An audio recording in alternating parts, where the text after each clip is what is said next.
kuri Conspeed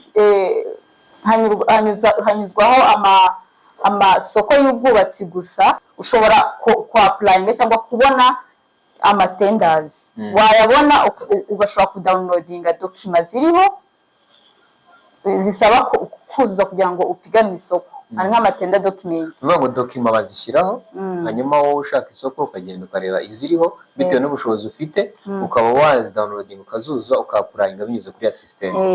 Business yanjye, Business yanjye, business yanjye, business yanjye.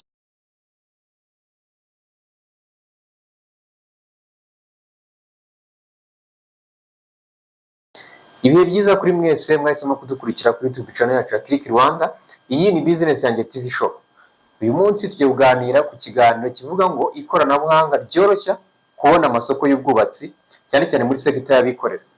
Uyu munsi turi kumwe n'umuntu wihangiye umurimo cyangwa se n'umutegarugori wafunguye system cyangwa se ufite urubuga rw'ikoranabuhanga wakwifashisha niba uri umu-engineer cyangwa se uri rwiyemezamirimo ushaka gupiganirwa amasoko y'ubwubatsi. Muri iki kiganiro tugiye kureba ukuntu ikoranabuhanga ryoroshya gupiganira amasoko y'ubwubatsi ndetse n'ukuntu umuntu yakwiteza imbere abinyujije mu ikoranabuhanga. Nkwibutsa rero niba utarakora subscribe kuri YouTube channel yacu, kuri subscribe, kandi iki kiganiro kize kugucika uraza kungukiramo byinshi bijyanye no kuba wapiganirwa amasoko y'ubwubatsi ndetse no kwakiteza imbere muri business yawe. Reka nongere mbaye ikaze kuri Business yanjye TV show. Uyu munsi twasuye umuntu umwe mu bihangiye umurimo cyangwa se muri ba rwiyemezamirimo bihangiye umurimo bifashishije ikoranabuhanga nk'uko nabibabwiye. Uyu munsi tugiye kureba ese ikoranabuhanga ni gute ryoroshya ipiganwa ry'amasoko mu buryo bw'abikorera. Uyu munsi rero ndi kumwe n'umuntu ngiye guha ikaze muri kiganiro, ikaze mu kiganiro Business yanjye TV show. Hanyuma ugiye kutwibwira abadukurikiye kuri YouTube channel ya Click Rwanda, utubwire ndetse na system yawe ko twabonye ko ni gukoresha ikoranabuhanga mu buryo bwo gupiganirwa amasoko. Ese bikorwa gute, mubikora gute, bigenda gute, byoroshya uburyo bwari busanzwe bupiganirwa amasoko gute? Nyine tuze kugenda tuganira muri iki kiganiro. Reka ngo ikaze rero utangire kubwira abanyarwanda, ubabwire se mukora iki, mukora gute. Murakoze. Ubundi nitwa Redemptor Mukashyaka, ninjye washinze ino system yariyo tugiye kuganiraho birambuye, yitwa Conspeed. Company yitwa Consnect ariko system yitwa Conspeed. Rero ni system iri online, wasura ukareba ibiriho, ni ku rubuga rwitwa www.conspeed.com. Rero twinjiye mu birambuye ibirimo. Iyo system igenewe cyane cyane amakampani yo mu bwubatsi ndetse n'abashoramari cyangwa afite imishinga minini yo mu bwubatsi baba bakeneye ko amakampani ashobora gupiganirwa amasoko. Kuri Conspeed hanyuzwaho amasoko y'ubwubatsi gusa. Muri ayo masoko amakampani ashobora gupiganwaho cyangwa kohereza amadokima, agashobora kugera kuri ba nyirayo matenda cyangwa ba nyirayo masoko. Iyo system igenewe cyane cyane abantu bari mu bwubatsi gusa ndetse n'izindi services zitandukanye zishamikiye ku bwubatsi. Ikaze rero Redemptor kuri Business yanjye TV show, aho tugiye kubwira abanyarwanda ese company yayikora gute, system yayikora gute. Twamenye ko company ni Consnect Limited, naho system ikaba Conspeed. Conspeed nimba mbyumvishe neza mwavuze ko ni system igenewe gupiganirwaho amasoko y'ubwubatsi.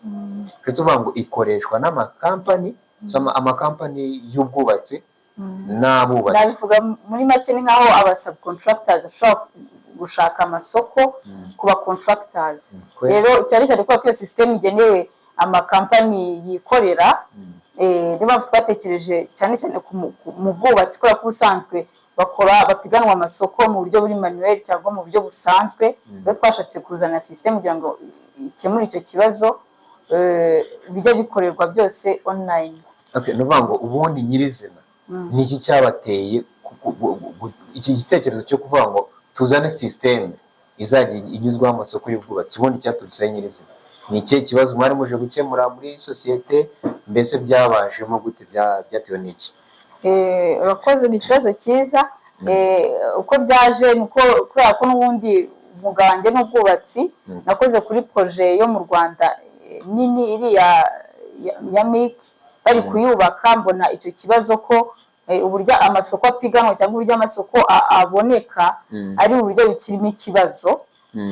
rero bishobora gutera ko bashobora guha nk'akazi umuntu utari ubikwiye.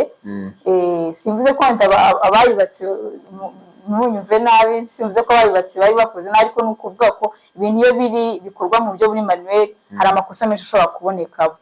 Rero niyo mpamvu naje nyuma gutekereza mbona dushyizeho like a system cyangwa systeme izo company zose cyane cyane aba subcontractors bapiganwa amasoko kugira ngo babone sous-traitance niko navuga muri terme bakunze gukoresha. Agatanga se aba subcontractor ni bantu ki? Aba subcontractor ndabibasobanuriye neza ni zino company zose zitanga service zo mu bwubatsi, nabivugamo wenda nkabahamo nk'ingero kugira ngo byumvikane neza. Ingero kugira ngo umunyarwanda dukurikiye yumve se ibi ngibi hari nk'amakampani wenda ku maproje manini, harimo amakampani akora muri plomberi cyangwa plumbing, hakabamo amakampani wenda aza gukora muri electricité, hazamo wenda amakampani supplying materiel ibikoresho byo kubaka. Ni amakampani apiganwa amasoko nk'abasutiritansi cyangwa abasubcontractors. Rero kuri systeme yacu usangaho kategori zitandukanye z'ayo makampani ku buryo buri kampani yawe ishobora kwiregistaringa bitewe na serivisi itanga kandi binatewe n'isoko bifuza gupiganwaho. Rero ubwo uvuga ngo bitewe n'ibyo byose ushobora kwiregistaringa ukabona ayo makuru, ugashobora no gupiganwa amasoko ajyanye n'akazi kawe. Nk'ibyo byiciro dusanga kuri Concebids ni bihe byiciro by'ayo makampani urimo uratubwira? Ibyiciro navuga ko ni byinshi kuko serivisi ziba zitangwamo ziba zitandukanye, ariko harimo plumbing, hakabamo electricité, hakabamo gusupplying materiel nk'uko nabivugaga, gukora gufixinga ama windows and doors, inzugi n'amadirishya, gukora iby'amakaro, gukora ibya ceiling cyangwa plafond, gukora amarangi. Byose ruvuga ngo abo mwese mufite izo company ntoya cyangwa izo company zitanga izo service, nimvuze ko ari ntoya nuko nshaka ko n'aba subcontractors, buri wese ashobora kwibonamo, agashobora kubona isoko rijyanye n'akazi ke kandi agashobora kohereza dokima binyuze muri apigana isoko binyuze muri iyo systeme ya Concebids. Muri make mwatubwira ese systeme ubundi yubatse gute? Ubundi systeme yanyu yubatse mu buhe buryo? Ubundi uravuga ngo tubene urugero, hari abayikoresha tumaze kubona ko ni amakampani y'ubwubatsi ndetse n'abatanga amasoko y'ubwubatsi, hanyuma mu hagati na hagati bahuzwa gute binyuze muri systeme? Ubundi urakoze kuri icyo kibazo. Uko bimeze, amakampani bisaba ko kugira ngo ugire ushobore gupigana isoko bisaba yuko tudaboro wiregistaringamo.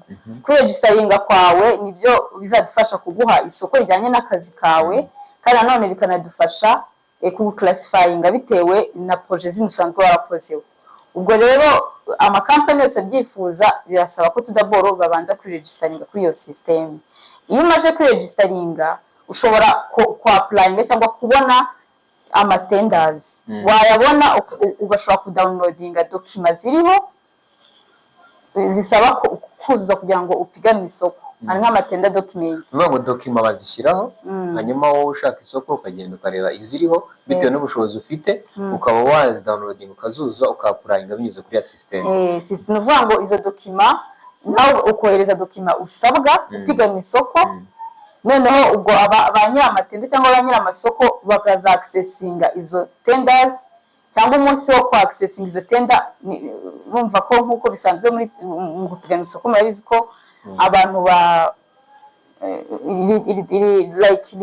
bipigani basoma amadokima y'abantu publicly. Ubwo rero uvuga ngo systeme umunsi wa closing date, ubwo ni deadline yatanzwe kuri tender. Abantu ibyo byorganizwa na ba nyiramatende, ariko systeme yacu ikifasha gusa nizo dokima ziba shared cyangwa zishobora koherezwa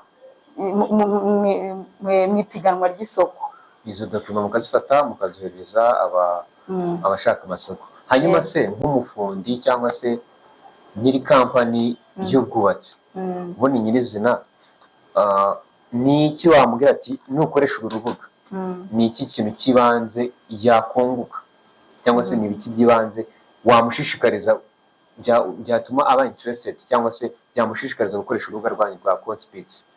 Ntabwo navuga ko nk'uko nabitangiye, ntabwo urubuga rugenewe abafundi cyangwa abantu ku giti cyabo, rugenewe companies na sosiyete, amakampani cyangwa sosiyete zo mu bwubatsi cyangwa sosiyete zigira amaproje cyangwa imishinga yo kubaka. Ubwo rero ino proje ifitiye akamaro cyane abo ngabo bafite iyo mishinga yo kubaka, kuko ubusanzwe amasoko cyangwa amatenda aba published kuma online, ariko bigasaba ko dokima z'amatenda document ujya kuzifata kuri siège cyangwa aho izo sosiyete zikorerwa. Rero iyo systeme ikintu yazanye nk'igisubizo nuko bitazabisaba ayo makampani apiganwa ko ajya gufata dokima aho ziri muri hard like nk'ama papers, ahubwo bakabisanga online kuri iyo system. Icyo ni kimwe. Hano ndimo ndareba kuri service card yanyu, ndimo ndabona ngo notification and alerts. Hano umuntu wiyandikisha cyangwa se umuntu wakoze registration ku rubuga rwanyu, ni gute amenya ko hari amasoko apiganirwa? Bimugeraho gute? Hari uburyo burimo bwa notification nk'uko bivuze, tugwa notification kuri ma email bitewe nuko waregisteringze company yawe, bitewe na service itanga n'icyiciro company yawe igezeho. Bashobora ngo ni bwa buryo bw'ikoranabuhanga n'ubundi mufite buryo ki, niba hari isoko ribonetse icyiciro arimo mumuhereza notification imumenyesha ko hari amahirwe yabonetse yakapurayingaho. Yego rwose. Yego, twabonye ko company ikora, uko waregistaringa, intego yayo, uko yoroshya mu kubona amasoko. Hanyuma mu gusoza, ese company yanyu murabona n'iki mwabwira abanyarwanda baba interested na company yanyu? Mbese muri make icyo wifuza ku baturarwanda cyangwa se icyo ubona ubutumwa mbese muri make wifuza gutanga bw'umwihariko ku kijyanye na company na system yawe wageza ku banyarwanda? Uko nabisobanuye murumva ko irakenewe. Rero ubwo ndahamagara amakampani, umuntu wese azi ko afite company yo ufite service yatanga mu bwubatsi muri kategori twababwiyeho, ko yajya ku rubuga rwacu www.codebeats.com akiregistaringa, akaba part y'abo bantu bagezwaho amasoko yo kubaka muri private sector mu bwubatsi. Murakoze. Reka tugushimire rero kuba wemeye kuganira natwe mu kiganiro Business Yanjye TV Show. Ndakeka twavuze kuri systeme yawe, abanyarwanda bayibonye kandi banabyishimiye. Ibi ni ibintu byiza byaje bikenewe kugira ngo tugera mu gihe cy'ikoranabuhanga, aho ibintu byinshi tukajya tubona usigaye ujya guhaha haje ikarita ukozaho ikarita za bino bintu byinshi byagiye bijya mu buryo bw'ikoranabuhanga, hagiye no kuzirangamuntu mu buryo bw'ikoranabuhanga, ibintu byinshi biri kujya mu buryo bw'ikoranabuhanga.